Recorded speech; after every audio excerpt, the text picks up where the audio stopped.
Nag-iisa. Wala na nga ba talagang pag-asa? Wala na ba talagang malalapitan? Wala na ba talagang tahanang mauwian?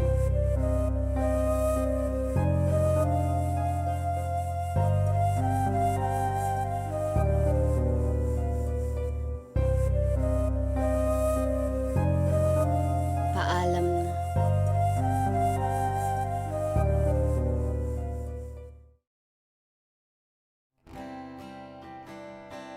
Saan ba tayo? Atahan. Mahal kong Lala, alam kong bata pa lang ay naglilingkod ka na. Galak sa puso habang nagpupuri sa kanya. Saya ka kahit hindi mawari ang iyong ginagawa. Lala, wag mo basta na tayo maglaki.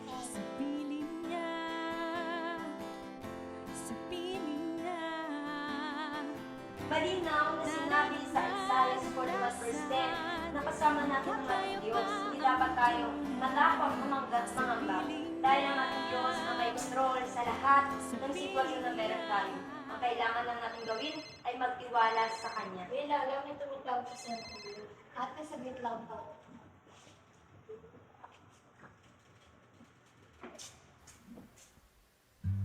Lolo, nandito kami sa ospital. Natake kasi sa puso ang tiya mo. Bakit hinayaang mawala ang saya sa iyong mga muka? Kalungkutan ba talaga ang mas nananaig? Nawala ang tinuring tahanan.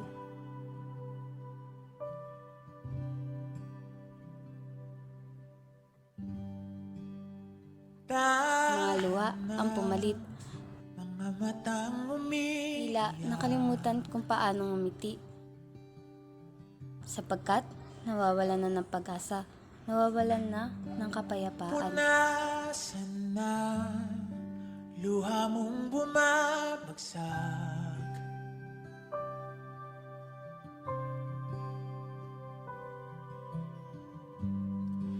Puso mo may mga bato mamlay.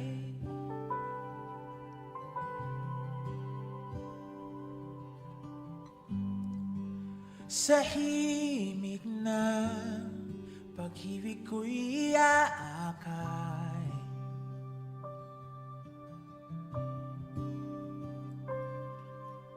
Takot mo'y mawawala. Hawakan mo aking kamay.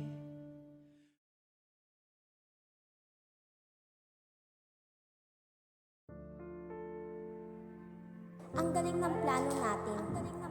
Napatanggal na si Lala.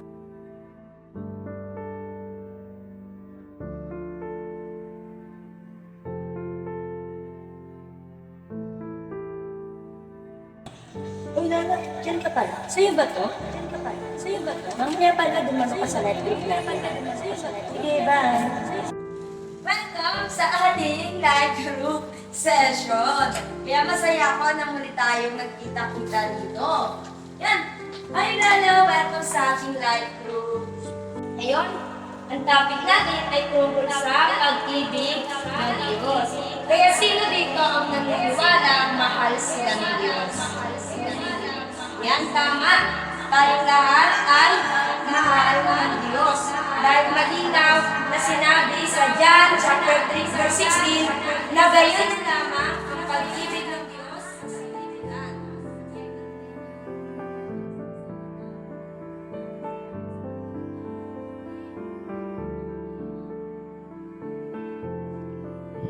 Minamahal nga ba talaga ng Diyos? May nagmamahal nga ba talaga? May nagpapahalaga nga ba talaga? Ano nga ba talaga ang tahanan? Ano nga ba talaga ang magaganap?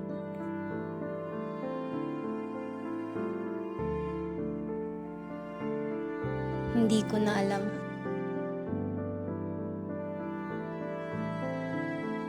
Hindi ko na kaya.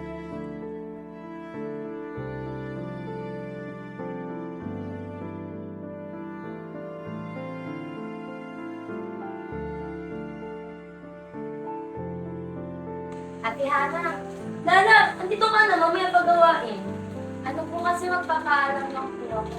Bakit? Pupunta po kasi ako probinsya ngayon. Ano ba yung pasyon? Ano, nakapagpaalam na po ako, tsaka gusto ko lang po yung sa uli niya. Pinahiramit po sa akin. Hindi ka na ba dito babalik? Sinakuli mo na agad ito. Hindi ko pa po kasi sigurado kung kailan po ako babalik. Okay, sige. Mag-ingat ka, ha? Okay.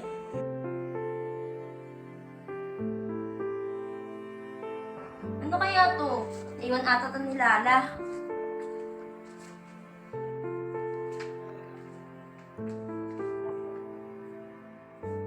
Bakit ganito?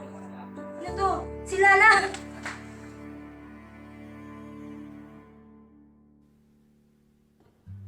Paalam na. Ito na siguro ang huli kong sulat.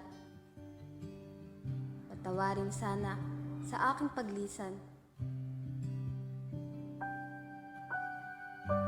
Hindi ko na kaya ang mga pagod na nadarama, napakabigat at hindi na madala.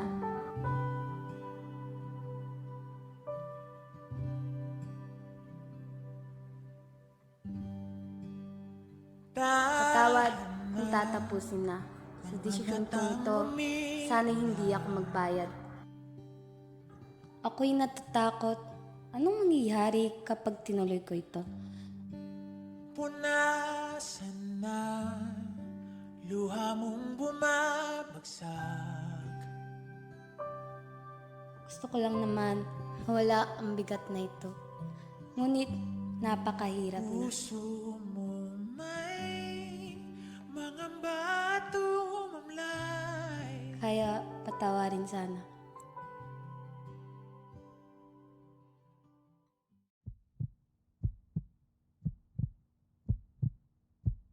Patawad at paalam na.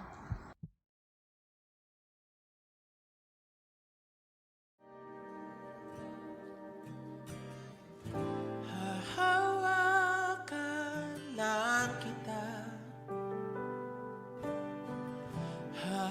Hahawakan lang kita.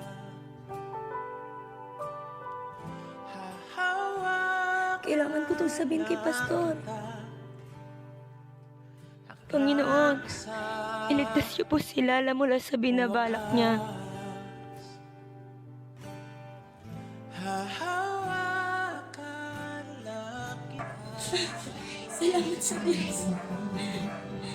Hawakan lang kita. Buti na lang, Lala. Hindi mo tinuloy ang binabalak mo. Hindi ko po tinuloy kasi naalala ko po bigla yung sinabi sa akin ng aking tita na hindi ako pababayaan ng Diyos at iingatan niya ako sa samahan ako at Hindi ka niya hindi ka. pipigulin o pababayaan man, kaya't huwag kang matakot ni panghinaan ng loob. Kaya kapag malaki ka na, anuman ang maranasan mo, tandaan mo na hindi ka nag-iisa. Mahirap man ang paglilingkod. Ngunit kaligayahan naman ang naghihintay na kapalit sa piling ng Diyos. Nandyan ang ating Diyos na magsisilbing tahanan at pahinga, tanggulan at malalapitan natin anumang oras. Bibigyan ka ng Diyos sa mga taong tutulong sa iyo at malalapitan mo sa panahong ikaw ay may problema at magsisilbing ligtas na lugar upang magpalakas sa iyo. At alam ko na paglaki mo, magiging isa kang matagumpay na manunulat na siyang tutulong din para magpalakas sa iba na nanghihina.